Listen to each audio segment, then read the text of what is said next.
and welcome back to the Motorsport Baithak podcast. I'm your host Didi, and joining me today once again is my friend and your co-host Vedant. On this episode, we'll be talking about the Italian GP. So let's grab some chai, take our seats, ready our opinions, and dive right into the conversation. Vedant, it was a slow start after the summer break, but things have hit the roof after the Italian Grand Prix. Things are going crazy, and I'm so thankful that we have a 1 week break from Formula One, and then we'll be going to Sochi. But what a weekend, what a weekend, and a lot of news, coming in, even going into the Italian GP weekend, especially with Albon signing at Williams and Nicholas Latifi staying there, and then the news of we already discussed the news of Valtteri Bottas going to Alfa Romeo in our previous podcast. But let's dive right into it. What were your reactions after the Italian GP? How are you feeling about this championship battle going into Sochi, and what do you think is going to happen? See, we discussed that the McLaren will eat away points from the championship leaders, right? We discussed that. We were expecting at least one podium finish, but we weren't, sure about two. And we were talking about Lando Norris. Yeah, exactly. And I think you texted me after the sprint race that, don't be surprised if we get, two podium finishes from McLaren. But nobody expected what happened on Sunday. Exactly. And we were expecting a good performance from McLaren, but for Daniel Ricciardo to show up and to win that race, and the way he did it, it was not just the race, it was not just his good start on the GP, but the entire weekend he was right there, and he qualified just hundredth of a second behind Max Verstappen, something like that. He was 29 milliseconds behind Max Verstappen, and I think did he qualify behind Lando Norris? He was some 8 milliseconds behind Lando 7 Norris. milliseconds, yeah, something like that. So he was less than 300ths behind. He was less than 300ths from P3 on Friday. Exactly, and that just set up his weekend perfectly. Absolutely, and that wasn't all for McLaren. It wasn't just a McLaren 1-2. After the first time since 2010, it wasn't just a McLaren win. After 2012, it was more than that. It was a McLaren weekend. McLaren finished 1-2. They took the DHL Fastest Pit Stop Award. Daniel Ricciardo also took the Fastest Lap Award on the very last lap. Yeah. And what a weekend for them. What a weekend for them to celebrate. But I wouldn't say it got overshadowed, but obviously it also got a little bit sidelined for some of the community, the F1 community, because of the Max and Lewis crash. And let's dive right into it. Obviously, Max has given a 3-place grid drop, and that is equivalent to getting a 10-second time penalty, which Lewis Hamilton got in Silverstone after the incident, on the first lap. So obviously that 10-second time penalty, if it is added at the end of the race, if a driver completes the race, it becomes a 30-second time penalty, and if a driver does not finish a race, it becomes a 3-place grid penalty. Now, according to the verdict from the FIA, they have said that Max was predominantly to blame. They haven't explained how much or in how much percentage of the blame goes to Max Verstappen or anything like that, but he's predominantly to blame. And from the statement that FIA released, earlier yesterday, it seems that the reason that they say that Max was to blame is because Max shouldn't have gone for that move, even though Lewis had given him enough space going to turn one, because he was not alongside Lewis into the braking point. So basically, they have treated that chicane, the turns 1 and 2, as one corner, and given their verdict otherwise. But what are your views, Vedant, on this episode and on FIA's verdict, on this particular incident? We have heard these words over and over again now. It takes two to tango, right? And I think it was just that. It was a racing incident.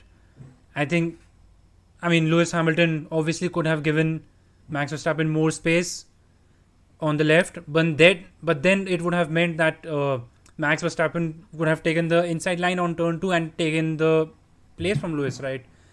So Lewis obviously tried to close that door. Max got onto the sausage curb, and all that happened. But once again, it was both of them side by side. So that means it was both their fault, actually. Interesting you say that, that Lewis couldn't have done more, because If you pass through the words of the FIA in their statement, it says, while car 44 could have steered further from the curb to avoid accident, the stewards determined that his position was reasonable.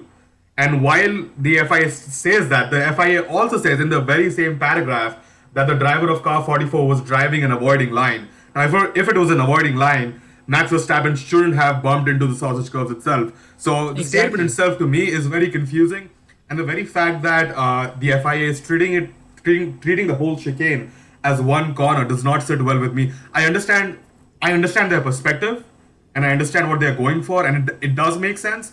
But are you telling me? So if you remember, let me wind this back a little bit. If you remember on the very first lap of the race, going to turns 3 and 4, Max Verstappen bumped Lewis Hamilton onto the sausage curbs and kept his position. Now, are you telling me that is acceptable while this is not, or was that only acceptable as a lap one incident? While this is Max's fault, and at the same time, Sebastian Vettel and Ocon had an incident going into turn 3 and 4, and they were both alongside. And Ocon squeezed and bumped wheels with Sebastian Vettel, for which he got a 5-second time penalty, which for Charles didn't. And later, obviously, FIA clarified the fact that after Charles's incident with Lewis 2 years ago, the teams came together and said that this should not be repeated and a penalty should be given once again. So why was Max predominantly to blame in this particular incident, and also the fact that he was alongside going into turn two. So I get the fact that Lewis would have lost position and both of them would have lost. Either of them would have lost position had either of them given up. But I understand. While I understand FIA's perspective, I don't agree with it, which is two different things. I don't have to agree with the FIA in order to understand their perspective on this matter. But I think there were some interesting comments after the race on this particular matter from Damon Hill and Toto Wolff. I think both of them called it a tactical foul by Red Bull. What are your thoughts on that, Vedant? Yeah, I mean, it was definitely not a tactical foul. Because see, the I think gap between Max and Lewis at this stage is not too much, the points gap, right? And there are so many more races to go. So it definitely was not a tactical foul. Max Verstappen needed those points and that potentially that win as much as Lewis Hamilton did. So to argue that it was a tactical foul or it was deliberate is just ridiculous. See, I agree that Max Verstappen was slightly more to blame, if you can say that, but he was definitely not predominantly to blame. And yeah, as you said, yeah. I don't agree with the steward's decision as well.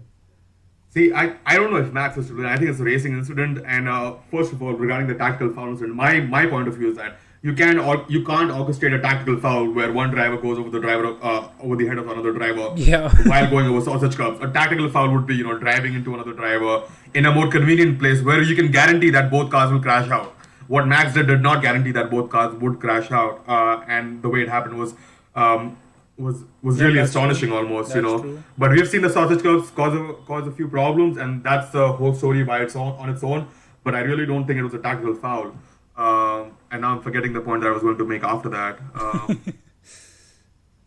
But yeah, I just think Max knew the fact that if he got stuck behind Lewis, that is how they would finish.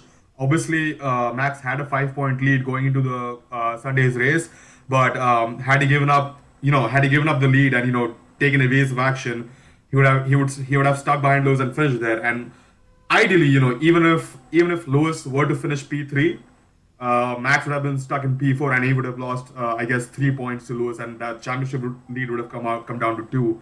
Now, people have come out and said that Max, is hard-headed, and he was hard-headed from the fact that he had a really bad pit stop.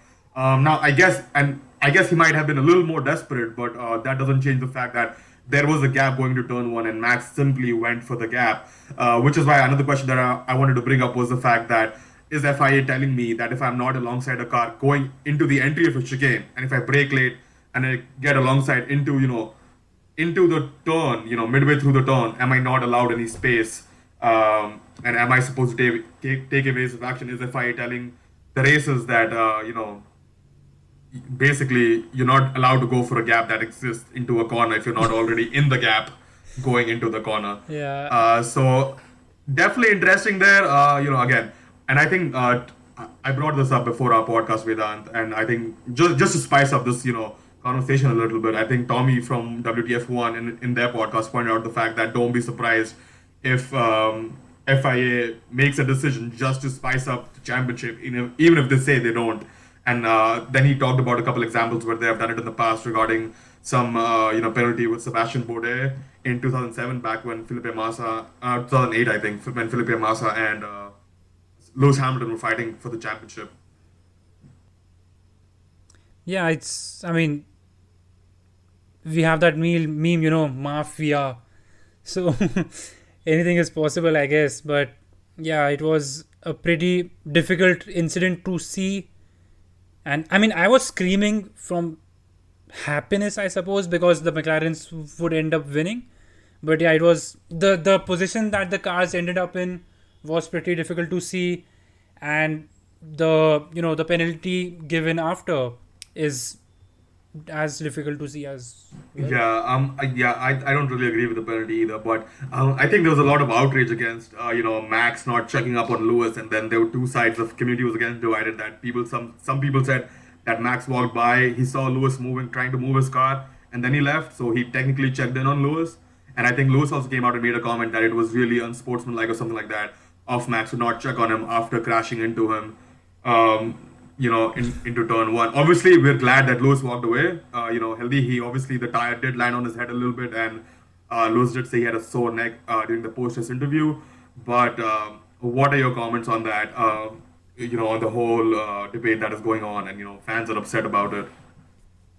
See, I mean, I don't know, but honestly, if there's a Formula One car which is trying to get out of the gravel, I mean, see, Max's car was on top of Lewis, right? So if Lewis had gotten out, Max's car would have dropped down, and you don't want to be near any car which drops down like that and has bits and pieces, thrown about, I guess. So Max did look at Lewis and see that, okay, he was moving and he was trying to get out. So had Lewis been still or something like that, I guess Max would have checked him out. But since Lewis was trying to get out, I think that was about it. He stayed away. Yeah, and I think Lewis also was trying to back out the car, so it wouldn't have been safe had Max gone up to the car. I think the marshals were also trying to get Max to not walk onto the track, which is an issue by itself, which has not been addressed throughout the weekend because Max went onto the track while there were cars on track. Obviously the safety car came out, but Max was still going onto the track, and the marshal was shouting, and the marshal themselves didn't go up to Lewis until Lewis stopped his car completely. So that is another thing. So that's unfair, but I'll bring it back and I'll say it's better than Max getting angry and going and slapping Lewis on his helmet. Yeah, absolutely. Apart from the comments Lewis made on his Instagram post, the way both of them handled it in the post-race interviews and in the paddock is, I think, it's good, but I think while they were calm, this championship has now turned on its head, because we had that incident in Silverstone, we had a few incidents earlier in the year, and now this. So yeah, I mean, we can see a few more, and I won't be surprised. Yeah, absolutely. We are gonna have more incidents like this. This is how a championship battle will brew. This is how it, I wouldn't say always goes down, but when it's close, this is how it's gonna happen. And people have been saying that Max is immature, he's not there. But if you look back a few years, 2017, 2016 Abu Dhabi when Nico Rosberg won, Lewis Hamilton was actively trying to make get Nico Rosberg lose the championship by backing him into traffic. Yeah. So if there's any fans that come out and say that both of these drivers won't try everything in the driver's handbook in order to try and win the championship, you are wrong.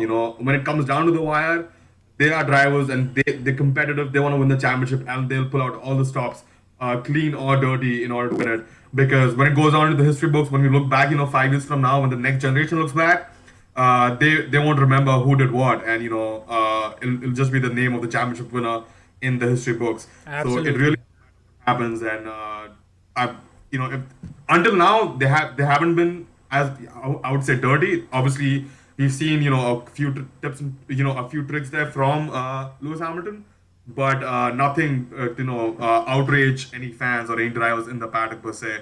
And you could almost just to stir the pot a little bit more, you could almost say that Lewis Hamilton driving that avoiding line as FIA called it, and still driving, pushing basically Max Verstappen onto the sausage curbs could have been a tactical foul by itself. It could for Lewis to defend his position, because if Max cut the corner, he would have to come out behind Lewis regardless, because you can't gain an advantage by going off track.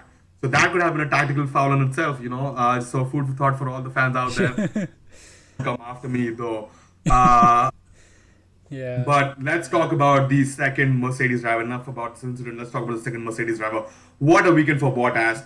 And not only did he perform well, he seemed a lot more confident, a lot more relaxed in the paddock, and just a lot more Valtteri that we saw back in 2015 when he was in Williams. Yeah, definitely. I mean, I think you only texted me that Bottas unleashed, right? And I think it's true, because we have seen Bottas 2.0, 3.0, 5.0 and everything like that. But now that he is no longer as such committed to Mercedes, he has his future sorted out. And I think that is what, brought out that fire in him. And had it not been for that engine penalty, he might have been in the... he still got a podium, but he might have been in the hunt for podium as well, for the win as well. Exactly, and he put it on pole. He finished P1 in the sprint race, didn't get involved in the drama, and then in the feature race, just absolutely scintillating for him to just cut across the entire field. And obviously, there was obviously some performance gains regarding the engine. Obviously, he had a newer engine, so he had a little bit more performance compared to the other cars around him, especially if you compare it to Sergio Perez. Sergio Perez way ahead of Valtteri Bottas, but couldn't make his way through the field as quickly as Valtteri Bottas did. Obviously, the Red Bull was genuinely a little bit slower than the Mercedes, even in qualifying trim, so we know there was some pace differential there. But Perez did struggle a whole lot in making up places as compared to Valtteri Bottas. However, the bigger conversation here is the fact that if Valtteri Bottas is feeling that good and he turns up at every weekend, and we're going to Sochi next weekend, which is his favorite, basically, Sergio Perez will have to really step up his game in order to, give Red Bull a chance at the Constructors' Championship. After Zandvoort, Mercedes were, 12 points ahead, and they've extended their lead to 18 points after, Valtteri Bottas' performance this weekend. So if Sergio Perez doesn't step up, it will become just a Drivers' Championship, in a couple races' time. Yeah, absolutely. I mean, Sergio Perez, we know he can do it, but yeah, he has been struggling in the Red Bull for a while now, especially this middle part of the season. I mean, let's go back to Valtteri Bottas for a second, right?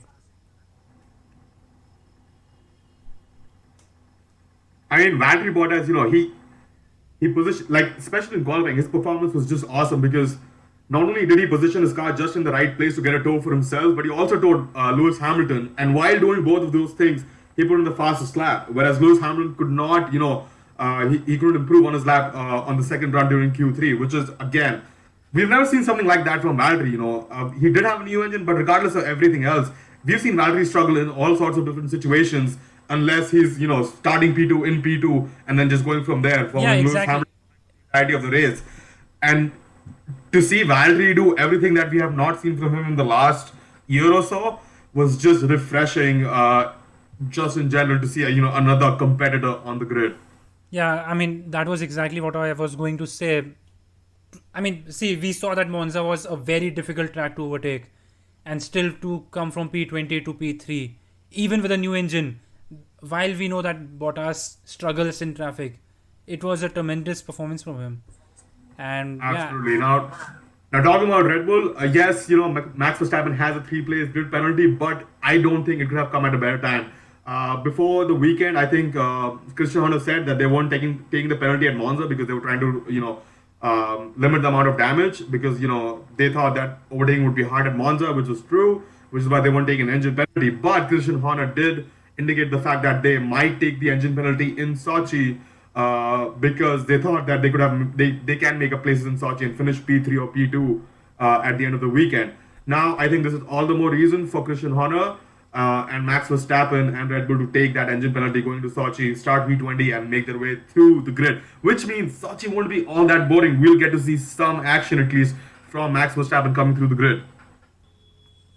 But yeah, but enough about Red Bull and Mercedes. Let's get to McLaren quickly. We're just gonna mention Ferrari really quick. Overall, good weekend. P4 and P6, I think, for Charles.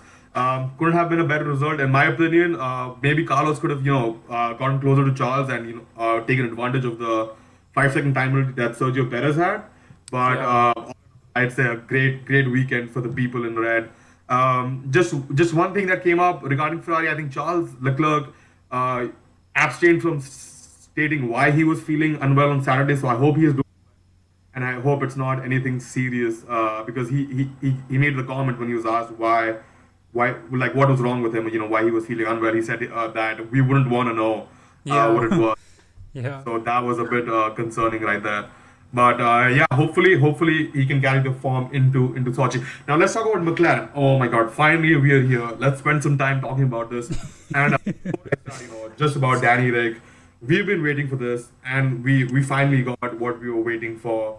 Not only is he relieved, but we all are, and he could have put it better. For all those, he obviously said, and we all know that. He said, for all those who thought that he had left, he never left. Yeah. Scott Mitchell did a better job than that at summing up why this win is so important for F1 and for Daniel Ricciardo. And I think the bit of blurb that's going around social media states, at this point, it's worth stressing that Ricciardo doesn't owe F1 that personality, not at all. But the beauty of him in this pomp is that it's not for the cameras, it's not for the show, it's just Daniel Ricciardo being Daniel Ricciardo. He is unique even among F1's most entertaining characters, with an effortless cheek and cliched as it is to say about him, a permanent smile. And I don't think anyone could have put it better. We all went through that phase when he was leaving Red Bull, when he announced that he was going to Renault.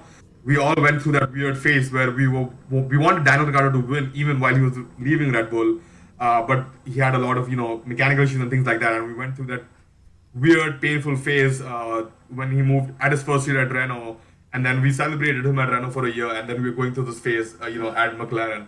But it's great to see Dan Ricciardo back, and I just couldn't be happier for the Honey Badger, and I think it's time for me to buy that Dan Ricciardo hoodie that I've been now and then. Yeah.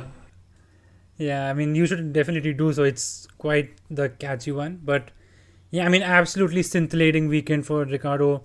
And it's not just the weekend, ever since the summer break ended in Spa, I think he qualified fourth or fifth and got that result due to the race not happening. In Zandvoort, obviously, we knew that he would struggle, and he did struggle. He finished 10th, he finished 11th, I guess. But in Monza, we knew McLaren had the pace. We knew Daniel Ricciardo this could be his best race of the year. And he just smashed it. He achieved that. And it's not just that he's been feeling. Obviously, I think even in the post race interviews, like in a few interviews after the summer break, he said the summer break was important for him, and he's feeling much better ever since. And that is clearly showing. Obviously, he was a little bit heartbroken and a little bit disappointed in the team. There was some frustration after Zandvoort because he lost points even though he started ahead of Lando Norris. Yeah. He had to play the game. But after this weekend, I think it's important from like a performance point of view. Not only is his confidence high, obviously we can't say the fact that Daniel Ricciardo has finally turned up and every race is going to be like that. But just the very fact that he'll be more confident in the car, he'll be a little more relieved. He's finally paid, and even the his side of the garage will be a little relieved that finally the result that they've been waiting for has come through, and there will be a sense of okay, we've paid the debt that we owe to the team in terms of points, that we had throughout the season up until this point, and they can start. I wouldn't say afresh, but they can start with a better mindset, a little bit more energy, and a little bit more spring in their step going into the next weekend. A little bit of a reset for them, and just a more positivity all around that side of the garage. But even McLaren in general, if you look at Lando Norris, a little bit of cheeky radio message from him to the team, indicating that they might want to let him win the race, Yeah. basically. All in all, he seemed chuffed after the race. He didn't seem disappointed that he didn't get P1. So, great from Lando. A really well-worded message, I would say, over the team radio, and a really well-received 1-2 for McLaren by him playing the team game. And he seemed happy to do that. And he did say in the post-race interview that his time would come. So he knows that he's there. He's a McLaren boy. He's going to be at McLaren for the long term. So it's best that he does what is required for the team now, so that he can reap the benefits afterwards. Absolutely. And while we are at Lando Norris and McLaren and the future, right? You want Lando Norris to win that 2023 World Championship with McLaren. Daniel Ricciardo joined McLaren to win that championship because he said McLaren is his best chance at that championship. And now with this win, I mean, obviously everyone was doubting him when he left Red Bull. In Renault, there was no scope of even getting race wins, right? But now with this win and with the performance that we know McLaren has and the progress we know McLaren is making, this is going to be, I mean, we know that this is eventually the right step that Ricciardo took.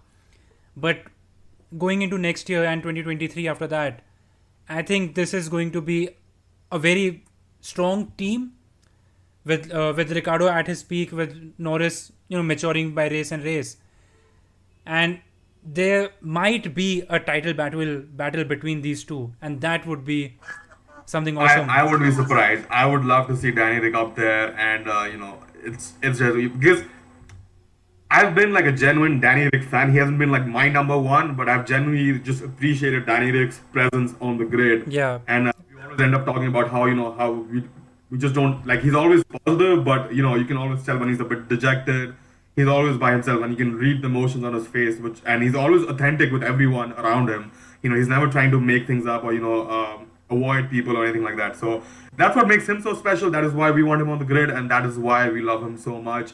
And on the note of contracts and long-term things and like that, there have been rumors going around. I think so. Like I've read a few articles that Charles Leclerc might be signing a longer contract, might be extending his contract already with Ferrari until 2026. So that was really surprising to hear. I don't know if those rumors are true, but we'll see what happens. But what a weekend for McLaren. And is there anything else regarding McLaren that you want to talk about, Vedant, before we move forward with the rest of the podcast? Yeah, I think Lando Norris, while holding off Lewis Hamilton, that was a super performance, especially in the sprint, because I think Lando had a softer compound, which would have deteriorated towards the end. But the to McLaren hold off, was the only one in the top 10 or something, I think, who started on the softs compared to everyone else who were on the mediums. yeah, and to hold Lewis Hamilton for 18 laps in the sprint and 18 more laps in the race, 18 or so more laps in the race, I think that was a tremendous performance from Lando Norris. And we have seen him hold Lewis Hamilton behind throughout this season. So we know he's a great defensive driver. We know he's a great attacking driver. And, this season might bring us even more. I mean, in Lewis Hamilton's word, Lando, what a great driver. Yeah. Absolutely. And, I think McLaren was the best team this entire weekend because they were the only teams who came away cleanly from all the pit stops. Red Bull made mistakes, which was very uncharacteristic. 11.2 second pit stop from Red Bull, insane, and then a 4.2 second pit stop from Mercedes, which is what caused the collision in the first place, I guess. But so really surprising. I mean, we've seen Mercedes make some mistakes, but this really cost Red Bull today. Otherwise, Red Bull could have easily been ahead of Lewis Hamilton and finished at least P3, without any doubt, and extended their championship lead, Max's championship lead. At the end of the weekend, and gotten closer to Mercedes in the overall championship, probably. But anyway, let's move towards the lower end of the grid. Alpine, I think a decent performance from them. Alonso showing once again why he's still at the, he's still one of the best drivers on the grid. He is still at the peak of his performance, and we should just only expect more to come from him going forward. I think he was one of the few drivers who made up places during the sprint race and the feature race from the lower midfield. cars. And then Esteban Ocon had a little bit of a moment. Obviously, he had the penalty and lost 3 places because of that. But all in all, decent weekend for him too. Yeah, absolutely. I mean, I think uh, both the Alpines qualified behind the Aston Martins in on Friday, and they were out in Q2. But for them to both of them to get points and Ocon to still stay in points after his penalty, I think that was a decent performance. They knew that Monza won't be their best circuit, but to still get that performance out in both the races is, I mean, that's why they are leading that low midfield pack. Absolutely, and AlphaTauri just a bad weekend in general. Nothing really went their way after, except Gasly qualifying P5. But anything you want to talk about, at AlphaTauri? Yeah, I mean, I don't think so. Both of them had a DNF. Gasly's race was ruined at the first lap of the. Gasly's weekend was ruined at the first lap of the sprint. So yeah, nothing to talk about as such. Absolutely. Let's move on to Aston. But yeah, let's move on to Aston Martin. Stroll finishing a good P7, although he did squeeze Sebastian Vettel going into Lesmo 1 early on in the race. And Sebastian Vettel ended up losing 4 places because of that move that Stroll put on him.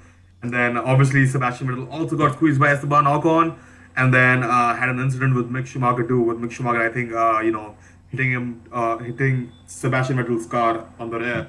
But all in all, a weekend to forget for Seb. Nothing happening there. Thankfully, we didn't see him spin again. But decent result from Stroll, given the fact that Aston Martin haven't been able to claw back the pace that was promised earlier in the season. Yeah, absolutely. I mean, again, Lance Stroll along with Ocon and Alonso, they were out in Q2 and they managed to get into points.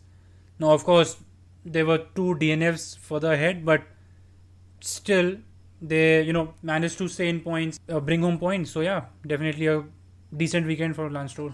Exactly. And within all that news of Daniel Ricciardo and Max Verstappen, one person that we forgot to celebrate was George Russell. George Russell finally got points in, I wouldn't say non-eventful race, but in a race where he actually earned it. He wasn't in the points, scoring positions. He was running P11, and then Max and Lewis crashed out, which got him to P9. Which is fair enough, but not as much luck as he needed when he first, scored his first points with Williams, or when he scored at Spa. But again, I think a decent weekend from both Williams drivers. I think Nicholas Latifi technically outqualified George Russell since he finished ahead of him in the sprint race, and then Yeah. started Sunday's race ahead of him and ran most of the race ahead of George Russell until the pit stops and the yellow flag, I think. And then something happened there.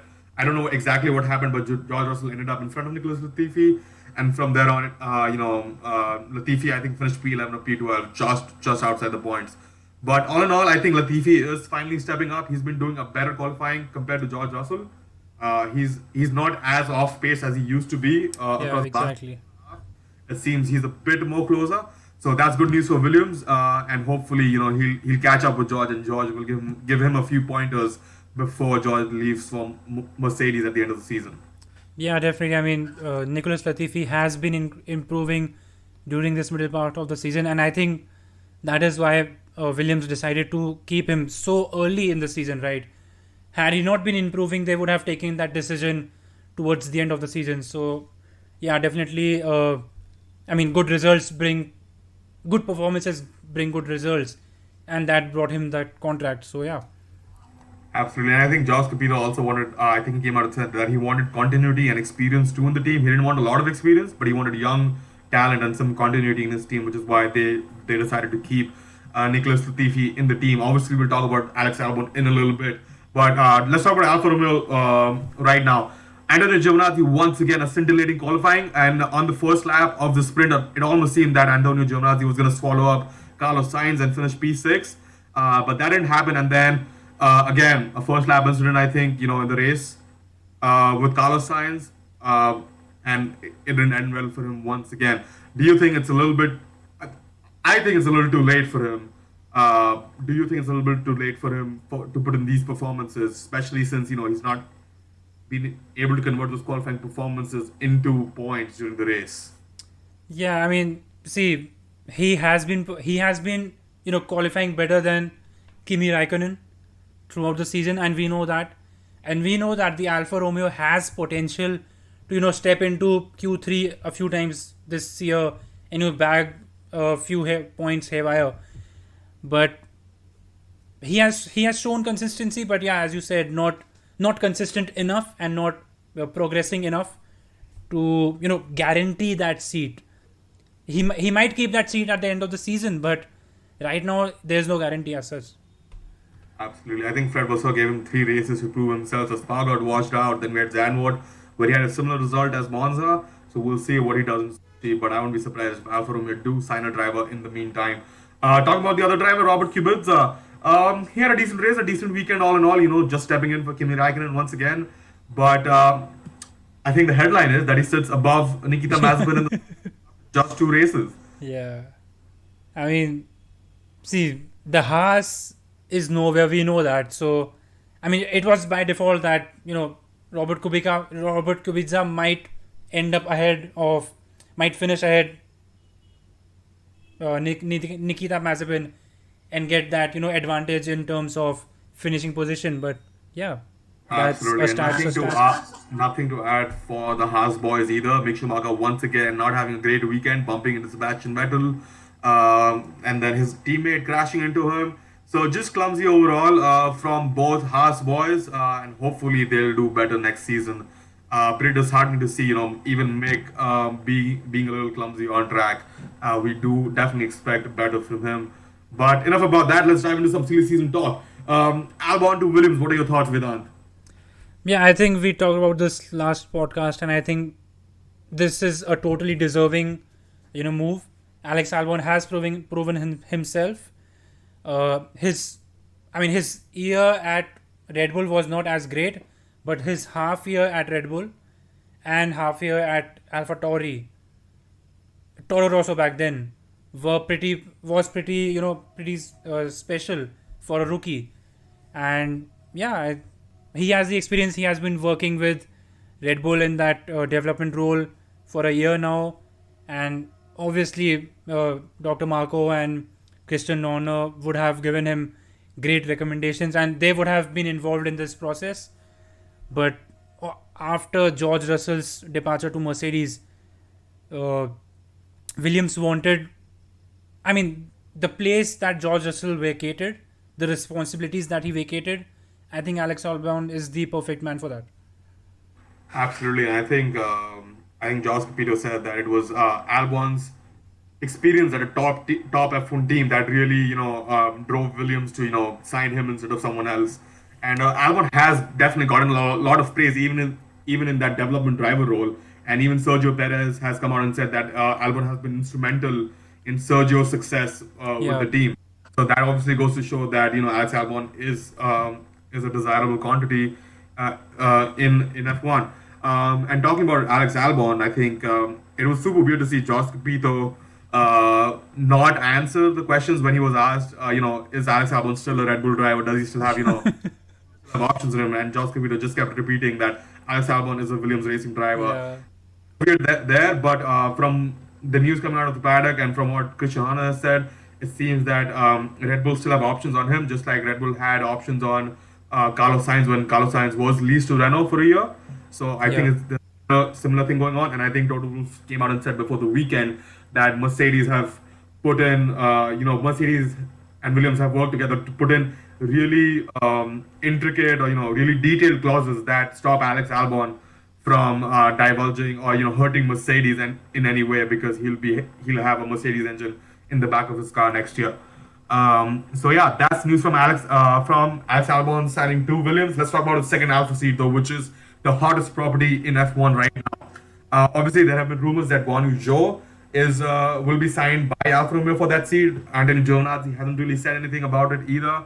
But the biggest question coming out of, I guess, the F1 community is, why is Alfa Romeo not looking at Oscar Piastri for that seat? Oscar Piastri is currently leading the F2 championship, and I think Josh Revel did a really good video on Oscar Piastri, so please go check that out.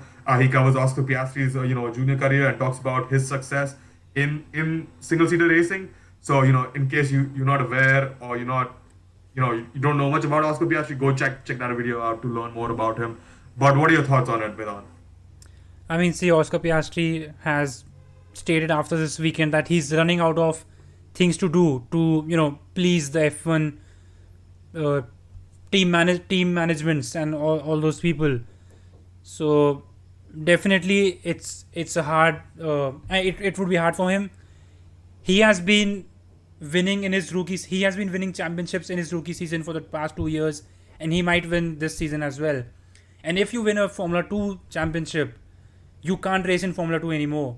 So if Oscar Piastri does not get that seat, he will have to, move away from the Formula 1 circus and go into sports car racing or Formula E or IndyCar or everything like that. And I think that reduces his chances for an F1 seat, an F1 comeback. Obviously, we know that the hottest property right now, the most potential right now is Guan Yu Zhou because of the Chinese influence he brings in, Chinese money he brings in, and the market he brings in. So, but I think it would be up to Alpine because see, Alpine have said that they are open to releasing out their young drivers so that they can gain experience and everything like that. So I think at the end of the day, it would come to Alpine to promote either of them too. And yeah, let's see. I mean, yeah, it'll definitely be nice to see an Alpine Junior because Alpine's junior driver program isn't the most successful program per se. We haven't seen any, if at all, juniors come Yeah, through the there are junior no program juniors. or the Renault Academy previously. And Guanyu wouldn't be a bad fit, just from like a performance standpoint. Guanyu has been in F2. Yes, he hasn't won, but he's been a proven quantity. He's always challenged for the title, even if he hasn't come across the line.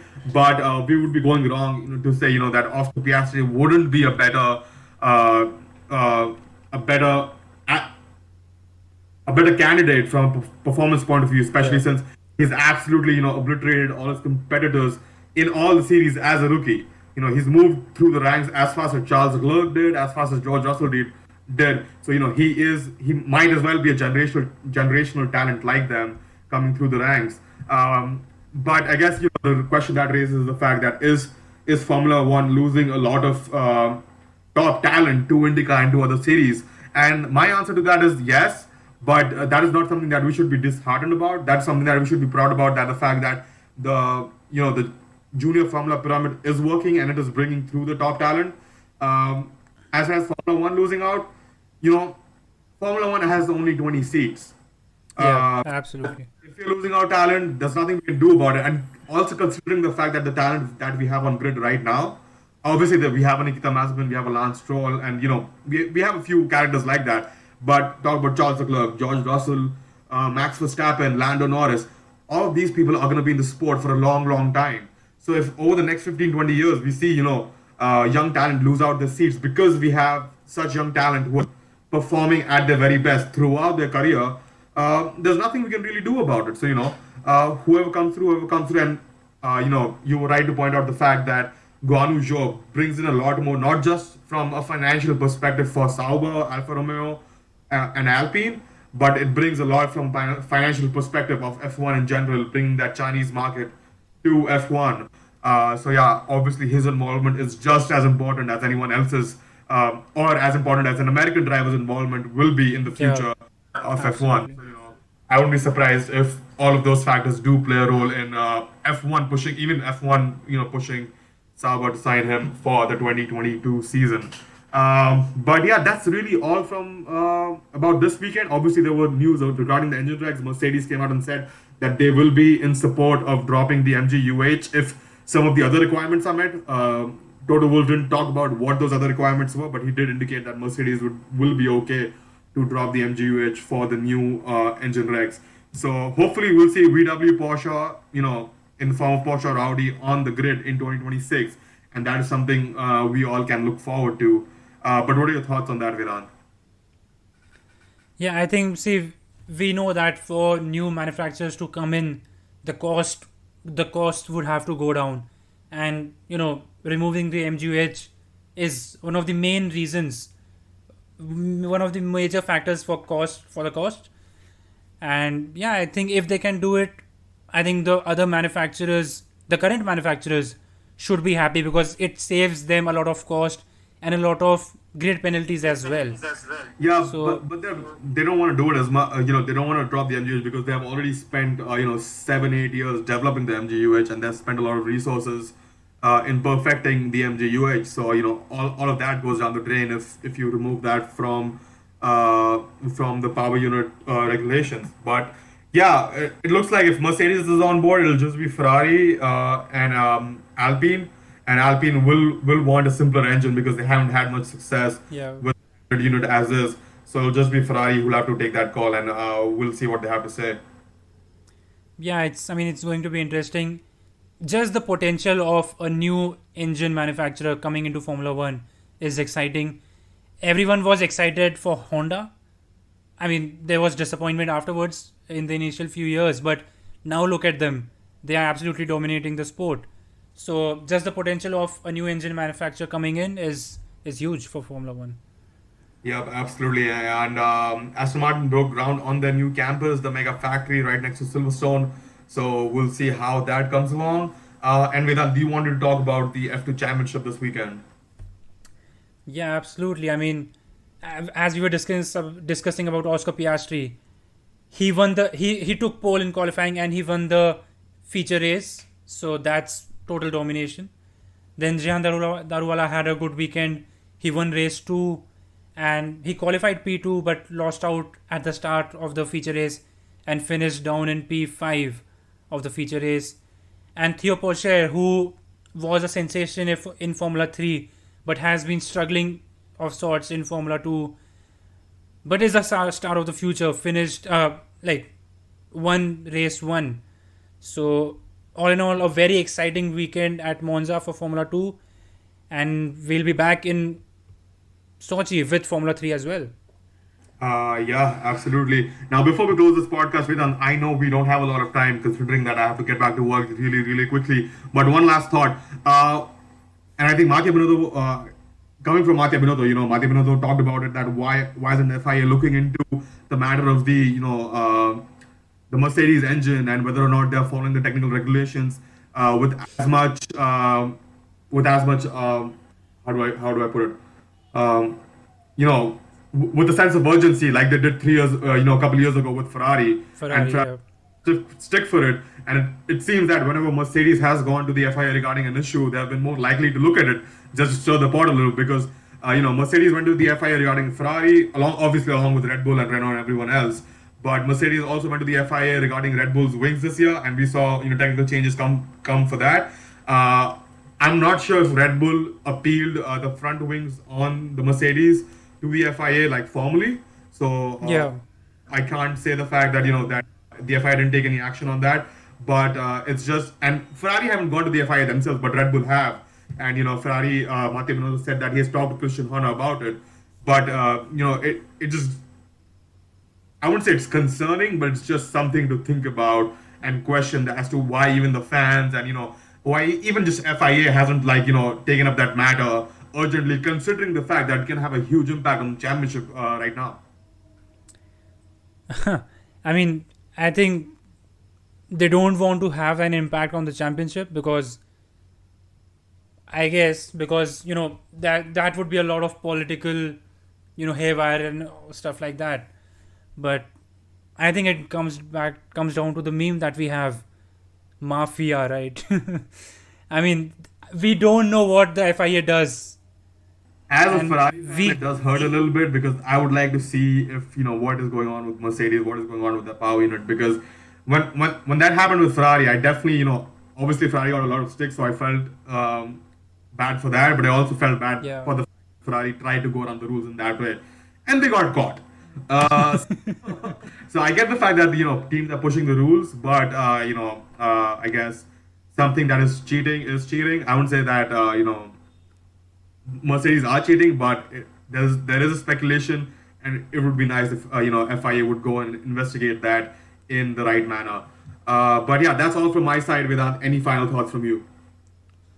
Well, yeah, I mean, we know Formula One has grown over the past 3 years because of Drive to Survive.